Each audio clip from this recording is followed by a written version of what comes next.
नीलामी की प्रक्रिया ने कर दिया है सभी को हैरान, क्योंकि इन 10 बड़े नामी गिरामी प्लेयर्स को नहीं मिला है एक भी रुपए का भाव। आखिर क्यों अनसोल्ड हुए ये 10 बड़े प्लेयर्स, चलिए इस वीडियो में देखते हैं। तो वीडियो को देखिए दोस्तों, लाइक और शेयर जरूर कीजिए और आईपीएल की इसी तरह की हर रिपोर्ट, हर खबर, हर रोज सबसे पहले पाने के लिए चैनल को सब्सक्राइब नहीं किया है तो सब्सक्राइब का बटन नीचे भाई फटाफट हिट कर दो, बेल आइकन दबा दो। चलिए दोस्तों शुरुआत कर लेते हैं। पहला बड़ा नाम इस लिस्ट में है डेविड वार्नर का। जी हाँ, बहुत हैरानी वाली बात है, ऑस्ट्रेलिया के डेविड वार्नर आईपीएल के कह लें स्टार खिलाड़ियों में से एक 2 करोड़ की बेस प्राइस के साथ नीलामी में बिकने के लिए आए थे। यह मेगा ऑक्शन था, लेकिन वार्नर को किसी ने नहीं खरीदा और इतिहास में पहली बार वो अनसोल्ड हो गए। इसके पीछे के दोस्तों 2 बड़े रीजन है आखिर क्यों वार्नर के ऊपर बोली नहीं लगी, क्योंकि एक जमाने में आईपीएल की कई टीमें इनके लिए मरती थी। रीजन है भैया पहला रिटायरमेंट, ये इंटरनेशनल क्रिकेट से रिटायर हो गए हैं, दूर हो चुके हैं। रिसेंटली इन्होंने प्रपोजल नीलामी से पहले रखा था कि वो बॉर्डर गावस्कर ट्रॉफी खेलना चाहते हैं, लेकिन इवेंचुअली क्रिकेट ऑस्ट्रेलिया ने कह दिया कि भैया अब आप रिटायर हो, रिटायर ही रहो। दूसरी बड़ी चीज दोस्तों ये है कि लगातार पिछले 3 सालों से आईपीएल में डिक्लाइन हो रहा है इनका फॉर्म, और आईपीएल में अब एक ट्रेंड बन चुका है। अगर आप फॉर्म नहीं शो कर सकते 1 साल 2 साल, मैक्सिमम टीमें 3 साल देखेंगे और उसके बाद दोस्तों नए विकल्पों की ओर तलाश की जाती है। नए प्लेयर्स बहुत सारे हैं और नए खिलाड़ियों के ऊपर भाव लगता है। वही चीज वार्नर के साथ हुई, रिटायर प्लेयर्स से ऑलरेडी टीमें दूर भागती हैं। और दूसरा बड़ा रीजन इनका फॉर्म था। अगर ये फॉर्म देते रहते ना भाई तो 2-3 करोड़ रुपए में बिक जाते, लेकिन क्योंकि फॉर्म भी नहीं आया तो टीमों का भरोसा उठ चुका था। दैट्स वाई दिल्ली ने नहीं रिटेन किया, दैट्स वाई हैदराबाद की टीम ने भी 2-3 साल पहले इनको रिलीज कर दिया था। और अब स्थिति यह है कि वार्नर हमें एज ए प्लेयर आईपीएल में नहीं दिखने वाले हैं। थोड़ा सा दुख हुआ दोस्तों, क्योंकि एक जमाने में 2013, 14, 15, 16 का वो दौर याद आता है जब वार्नर बहुत बड़ा नाम थे। खैर है तो अभी भी, लेकिन कभी सोचा नहीं था उस टाइम की कि वार्नर इस तरह से आईपीएल से एकदम से गायब हो जाएंगे। तो सचमुच यार अनसोल्ड हुए, बुरा लग रहा है, पर वार्नर के लिए लाइक जरूर बनता है। इन्होंने जो आईपीएल के लिए किया बहुत कम प्लेयर कर पाए, लाइक जरूर बनता है। लाइक नहीं किया वीडियो को कर देना। आगे बढ़ते हैं दोस्तों, दूसरा बड़ा नाम इस लिस्ट में है भारत के kind of allrounder Shardul Thakur का। 2 करोड़ की बेस प्राइस में भारत का ये ऑलराउंडर बिकने के लिए आया था। बहुत सारी प्रेडिक्शंस ऑलरेडी ये चल रही थी कि शार्दुल ठाकुर पर बहुत लंबी बिडिंग नहीं लगेगी, लेकिन अनसोल्ड हो जाएंगे ये किसी ने सोचा नहीं था। अच्छा, इनके पीछे के भी 2-3 बड़े रीजन है अनसोल्ड होने के। पहली बड़ी चीज तो दोस्तों ये कि इनका फॉर्म भी चाहे इंटरनेशनल क्रिकेट हो, चाहे भारत का डोमेस्टिक क्रिकेट हो, चाहे आईपीएल हो, लगातार डिक्लाइन पे था। वो शार्दुल ठाकुर हमें दिखाई नहीं जो एक जमाने में महेंद्र सिंह धोनी की कप्तानी में टीम इंडिया में खेला करता था, या फिर एक जमाने में ये चेन्नई जब खेलते थे। तो लगातार ठाकुर साहब का फॉर्म डिक्लाइन हुआ। और जैसा कि मैंने बोला है दोस्तों कि अब वो जमाना नहीं रहा आईपीएल में जब अगर कोई खिलाड़ी नहीं भी चले तो सिर्फ नाम के आधार पर बिक जाए, क्योंकि हो यह गया है कि भारत का डोमेस्टिक क्रिकेट भी बहुत मजबूत हुआ है, तो वहां से भी प्लेयर्स निकल कर आते हैं। दुनिया भर में अब T20 लीग्स हो रही है, तो वहां से भी नए-नए प्लेयर्स निकल कर आते हैं। टीमों के पास विकल्प बहुत रहते हैं, इसलिए टीमें कभी भी किसी एक प्लेयर के नाम पर बोली नहीं लगाती। और वही हुआ दोस्तों ठाकुर साहब के साथ। 2 करोड़ रुपए की बेस प्राइस है, अनसोल्ड हुए। बुरा तो इनके लिए भी लग रहा है, लेकिन अभी तो ज्यादा भैया वार्नर के लिए ही लग रहा है। बाकी आप बताओ दोस्तों, क्या ठाकुर साहब को बिकना चाहिए था? नहीं, अपनी राय कमेंट बॉक्स में लिखो। और आप भी बताओ दोस्तों कि वार्नर और ठाकुर इन दोनों में से बुरा आपको किसके लिए ज्यादा लग रहा है? अपनी राय कमेंट बॉक्स में लिख देना। आगे बढ़ते हैं दोस्तों, तीसरा बड़ा नाम इस लिस्ट में है दिल्ली के ही खिलाड़ी पृथ्वी शॉ का। 75 लाख की बेस प्राइस में पृथ्वी शॉ आए थे नीलामी में। अपनी बेस प्राइस कम इसलिए करी थी इन्होंने क्योंकि इन्हें भी पता था कि शायद बिडिंग नहीं होगी, शायद नहीं बिक पाएंगे, शायद पैसा नहीं मिलेगा। लेकिन इन्होंने सपने में भी नहीं सोचा था कि एक भी टीम एक भी रुपए नहीं लगाएगी। भैया पृथ्वी शॉ के साथ है ना दिक्कत बहुत ज्यादा है, और ये दिक्कतें है ना पृथ्वी शॉ को अब खाना शुरू कर गई हैं। क्योंकि एक जमाने में कहा जाता था कि ये भारत के नेक्स्ट सचिन तेंदुलकर होंगे, ये भारत के लिए इंटरनेशनल क्रिकेट खेले, टेस्ट क्रिकेट में अपनी जगह बना ली। आईपीएल में तो भाई इनको ऑरेंज कैप की दौड़ में अब हर साल भागता हुआ देखते थे, लेकिन पिछले 3 साल से ये अब विनोद कांबली बन गए सचिन तेंदुलकर से। और अब ये पार्टियों में आपको ज्यादा दिखेंगे, एक बैड फिगर के रूप में अब ये ज्यादा अपने आप को प्रोजेक्ट करने लगे हैं। और भैया फड्डों में आपको ज्यादा दिखेंगे। फॉर्म ये लगातार आता नहीं है, डोमेस्टिक क्रिकेट से बाहर है, आईपीएल में लगातार 3 सालों से फॉर्म नहीं था। ये सारी चीजें इनके डाउनफॉल का कारण बनी। पृथ्वी शॉ को अब वापसी करना है, तो भारत के डोमेस्टिक और लोकल क्रिकेट में बड़ी क्रिकेट खेलनी पड़ेगी, तगड़ी क्रिकेट खेलनी पड़ेगी, अदरवाइज भैया ऐसी स्थिति है इनके लिए फिर बनती रहेंगी। 75 लाख बेस प्राइस अनसोल्ड हुए, हमने पहले ही भांप लिया था और हमने पहले ही अपनी वीडियोस में कई बार ये बोला था कि पृथ्वी शॉ के लिए नीलामी बुरे सपने की तरह होगी। बाकी आप बताओ इन्हें बिकना चाहिए था नहीं? अपनी राय आप इस पर कमेंट बॉक्स में दे देना।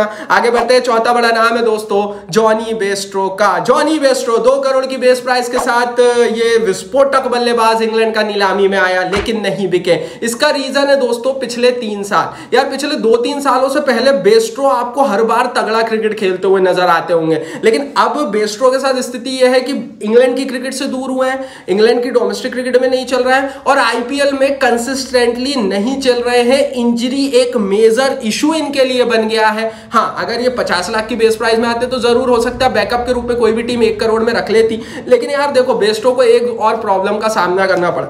हुआ यह है कि ऑक्शन में विदेशी बल्लेबाज बहुत सारे थे, तो टीमों का जो मेन फोकस था वो फिल सॉल्ट हो गया, बटलर जैसे खिलाड़ियों पर था, मैकगर्क जैसे प्लेयर्स के ऊपर था। तो जब ऑप्शंस बहुत ज्यादा होंगे ना मेगा ऑक्शन में, तो अगर आप एवरेज से थोड़ा सा भी कम परफॉर्म करोगे आप अनसोल्ड हो जाओगे। और विदेशी खिलाड़ियों के लिए जहां कोटा ऑलरेडी बहुत कम होता है, लिमिटेड होता है, बिकना बड़ा मुश्किल होता है, आपको एक नेक्स्ट लेवल क्रिकेट खेलनी पड़ती है। तो बेस्ट्रो अगर ये छोटी नीलामी होती तो शायद बिक भी जाते, बड़ी नीलामी में कॉम्पिटिशन का शिकार हो गए। 2 करोड़ रुपए की बेस प्राइस थी, लगातार डिक्लाइन होता हुआ फॉर्म और इंजरीज इशू के कारण ये अनसोल्ड हुए। बाकी आप बताओ आप के हिसाब से बिकना चाहिए था कि नहीं? अपनी राय आप कमेंट बॉक्स में लिख देना। साथ ही दोस्तों टेलीग्राम और इंस्टाग्राम पर अगर अभी तक आपने हमें ज्वाइन नहीं किया तो इंस्टाग्राम yes.mcp उसकी लिंक भी डिस्क्रिप्शन बॉक्स में डाल दी है और टेलीग्राम की लिंक भी डिस्क्रिप्शन बॉक्स में डाल दी है। भैया देखो आईपीएल का 24 घंटे 12 महीने का कवरेज चलता है हमारे टेलीग्राम पर और इंस्टाग्राम पर हर रोज 1 मिनट का क्रंच आईपीएल कंटेंट डालते हैं। देर मत कीजिए, नीचे डिस्क्रिप्शन बॉक्स में लिंक है। चलिए दोस्तों आगे बढ़ते हैं। 5वां बड़ा नाम इस लिस्ट में आता है पूर्व गुजरात टाइटंस के प्लेयर केन विलियमसन का। 2 करोड़ की बेस प्राइस के साथ आए, नहीं बिके। लगातार हमने ये डिक्लाइन देखा है, हर सीजन दर सीजन हमने केन विलियमसन को नीचे जाते हुए देखा है। अब प्रॉब्लम ये हो गई थी विलियमसन के साथ कि पहले एक जमाने में जब ये कप्तानी करते थे हैदराबाद की, वहां से ही पिछले सीजन में अपनी प्लेइंग 11 में जगह नहीं बना पाए गुजरात टाइटंस में, तो वो प्रॉब्लम थी। इंजरी दूसरा इनका बड़ा इशू है, इनकी छवि एक टेस्ट क्रिकेटर की हो गई है। तो ये सारी चीजें आईपीएल टीमें इनसे दूर भागती है। आप कितने भी बड़े प्लेयर हो, जो रूट को भी हमने आईपीएल नीलामी में आते हुए देखा है, एलिस्टर कुक को भी एक जमाने में आते हुए देखा है, लेकिन इन पर भाव नहीं लगता है क्योंकि रीजन ये है कि जब आपकी छवि टेस्ट क्रिकेटर की है ना तो आप नहीं बिकोगे आईपीएल में। हमने चेतेश्वर पुजारा को भारत के हवाले से लगातार टेस्ट क्रिकेट खेलते हुए देखा, लेकिन आईपीएल टीमों से लगातार नदारत होते हुए भी देखा। तो वही चीज विलियमसन के साथ हो गई है। अब वो शायद डिक्लाइन हो फॉर्म का, आप कुछ भी बोल लो, पर 2 करोड़ की बेस प्राइस में सचमुच इनका बिकना मुश्किल था। जब आप लगातार आईपीएल में प्लेइंग 11 में जगह नहीं बना पाओगे गुजरात टाइटंस की टीम में से, तो आप भाई एक्सपेक्ट कर भी नहीं सकते कि टीमें आप पर फिर बोली लगाएंगी। तो विलियमसन का एक्सपेक्टेड था, नहीं बिकेंगे, रीजन मैंने आपको बताया। कमेंट बॉक्स में आप बताओ इन्हें बिकना चाहिए था या नहीं, अपनी राय नीचे कमेंट बॉक्स में लिख दो।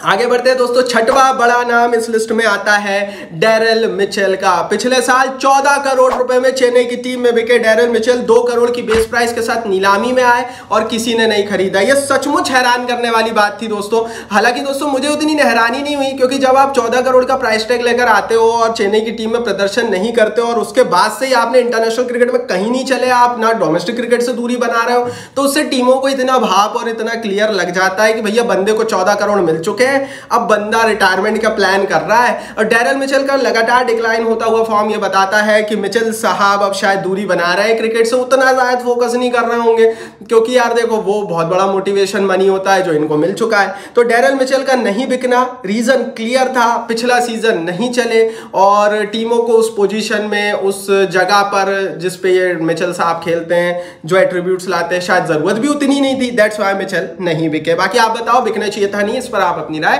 कमेंट बॉक्स में बताना।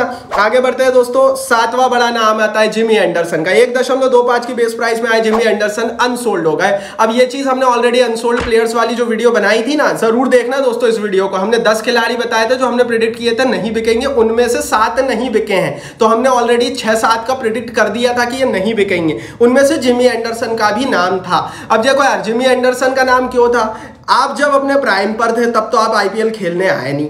एक बार बिके थे आप एक जमाने में, तब भी आपने आने से मना कर दिया, उस समय आपका चौड़ कुछ अलग था। अब जब आपका प्राइम जा चुका है, आप रिटायर हो गए और 40-42 साल की उम्र में आप आईपीएल खेलने आओगे और बोलोगे मैं तेज गेंदबाजी करूंगा, भाई मेंटोर बन के आते तो टीमें लेती भी। तो यार देखो, एंडरसन का तो पक्का था और मेरे हिसाब से अच्छे नहीं बिके भाई ये प्लेयर। क्यों नहीं बिके? क्योंकि जब आप आईपीएल को कुछ नहीं समझते थे, उस समय जब आप आईपीएल खेलने से मना करते थे और टीमें जब आपको अप्रोच करती थी, ऑक्शन से अप्रोच आता था, मना करते थे, तो आप अब क्यों खेलने आ रहे हो? जब आप रिटायर हो गए हो तो रिटायरमेंट का पैसा लेने आ रहे हो क्या आईपीएल में? दैट्स वाई 1.25 करोड़ रुपए बहुत स्मार्टली भैया जिमी एंडरसन ने 2 करोड़ की बेस प्राइस नहीं रखी, 1.25 करोड़ रुपए की रखी कि भैया इतने ही मिल जाए तो ठीक है, रिटायरमेंट कॉर्पस हो जाएगा। लेकिन भैया एंडरसन साहब को क्या पता था कि नीलामी में और स्मार्ट लोग बैठे हुए हैं, तो एंडरसन नहीं बिके, अच्छा हुआ। आगे बढ़ते हैं। 8वां बड़ा नाम इस लिस्ट में आता है दोस्तों स्टीव स्मिथ का। यार देखो, स्टीव स्मिथ को लेकर बहुत ज्यादा हाइप क्रिएट थी जब से रिकी पॉन्टिंग पंजाब में गए थे, लगातार बातें थी कि हो सकता है भैया पंजाब की टीम इनको एज ए कैप्टन प्रोजेक्ट करे। लेकिन जब आपको 27 करोड़ रुपए के ऋषभ पंत मिल गए थे तो फिर उसके बाद पंजाब का तो खेल खत्म वही हो गया था कि वो इन पर 1 रुपए की भी बोली नहीं लगाएगी। लगातार इंटरनेशनल क्रिकेट में खराब फॉर्म है, इंडियन प्रीमियर लीग से ये वैसे ही दूर हुए हैं, वैसे ही निकाले गए हैं या अनसोल्ड हुए जैसे इस सीजन में वार्नर हुए हैं। तो 2-3 सीजन पहले स्टीव स्मिथ का ऐसा कल्याण हो चुका था। तो कुल मिलाकर स्टीव स्मिथ के नहीं बिकने का रीजन यही है, लगातार खराब फॉर्म, लगातार बल्ला नहीं चलना, लगातार आईपीएल से अनसोल्ड होना और इंटरनेशनल क्रिकेट में उस बीच कोई छाप भी नहीं छोड़ सके।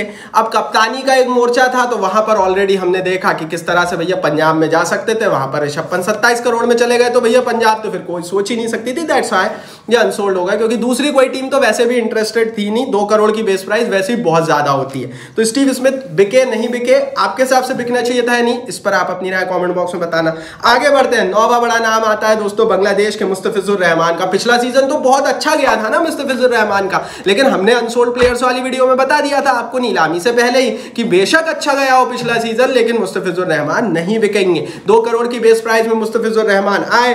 दिक्कत इनके साथ यह है कि इनका जो क्रिकेट बोर्ड है ना वो बहुत उल्टा चलता है। अभी ये बिक जाते तो ये मई जून में कहकर खड़ा हो जाता है इनका क्रिकेट बोर्ड कि हमारे प्लेयर को वापस बुलाओ। अब इन्हें वापस जाना पड़ता है, इन पर 2 साल का आईपीएल बैन लग जाता। तो टीमों ने भाई इस पूरे फड्डे में पड़ने की कोशिश ही नहीं की। उन्होंने कहा दूसरे तेज गेंदबाज बहुत आए हुए हैं, ले लेंगे। दैट्स व्हाई मुस्तफिजुर रहमान नहीं बिके। जब तक ये बांग्लादेश क्रिकेट बोर्ड ठिकाने पर नहीं आएगा, इनके खिलाड़ियों को ऐसा ही फेस करना पड़ेगा। भाई आप 2 महीने 2.5 महीने का आईपीएल होता है, अगर आपके बड़े प्लेयर्स यहाँ कर खेलेंगे और एक्सपीरियंस लेकर जाएंगे तो इसमें इवेंचुअली बांग्लादेश की क्रिकेट टीम का ही फायदा होगा ना। लेकिन आप अपने खिलाड़ियों पर इस तरह के चाबुक चलाते हो, ऐसे नियम बनाते हो जैसे पता नहीं आप आईसीसी को आप ही चला रहे हो। तो बांग्लादेश क्रिकेट बोर्ड को समझना पड़ेगा और उस रीजन से हमारे रहमान साहब नहीं बिके। ये क्लियर रीजन मैं पहले ही बता चुका था। बाकी 10वां बड़ा नाम है उमेश यादव। 2 करोड़ की बेस प्राइस में हमारे उमेश यादव भी आए थे, लेकिन उमेश यादव पर नहीं लगेगी बोली, ये चीज भी मैं ऑलरेडी प्रेडिक्ट कर चुका था। देखो यार, उमेश यादव का लगातार इनकंसिस्टेंट फॉर्म आईपीएल में इनको ले डूबा है। इनके साथ प्रॉब्लम ये है कि ये जिस सीजन में चलेंगे तो खूब चलेंगे, लेकिन फिर 2-3 सीजन ये बहुत ज्यादा शांत हो जाएंगे, ये विकेट लेस भी जा सकते हैं। तो इनका कोई भरोसा नहीं है भाई। 2 करोड़ की बेस प्राइस में आए तो अब प्रॉब्लम ये हो गई है कि भारत के डोमेस्टिक क्रिकेट में भी नहीं चल रहे हैं। एज फैक्टर इनके सामने आ गया। एज ए पेसर 33, 34, 35 के बाद फिर आपके ऊपर एज फैक्टर सवार होने लगता है, क्योंकि पेस बॉलर की क्या है ना, एक बहुत कम ऐसे पेस बॉलर है जो 40-42 तक खेलते हैं। 35, 36, 37 के बाद फिर आपको बोला जाता है अब आप एज ए तेज गेंदबाज रिटायर हो, पेस और गति कम हो जाती है। वो सारी चीजें उमेश यादव के खिलाफ चली गई। तो ये थे भैया 10 बड़े नाम जो कि हो गए अनसोल्ड। मैंने रीजन बताया, कमेंट बॉक्स में आप बताओ इनमें से किसे बिक जाना चाहिए था, किसे नहीं, और क्यों, अपनी राय कमेंट बॉक्स में लिखो। टेलीग्राम इंस्टाग्राम पर ज्वाइन कर लो, नीचे डिस्क्रिप्शन बॉक्स में लिंक। इस वीडियो को लाइक और शेयर करो, सब्सक्राइब नहीं किया तो भाई सब्सक्राइब को बटन में नीचे हिट कर दो, बेल आइकन दबा दो।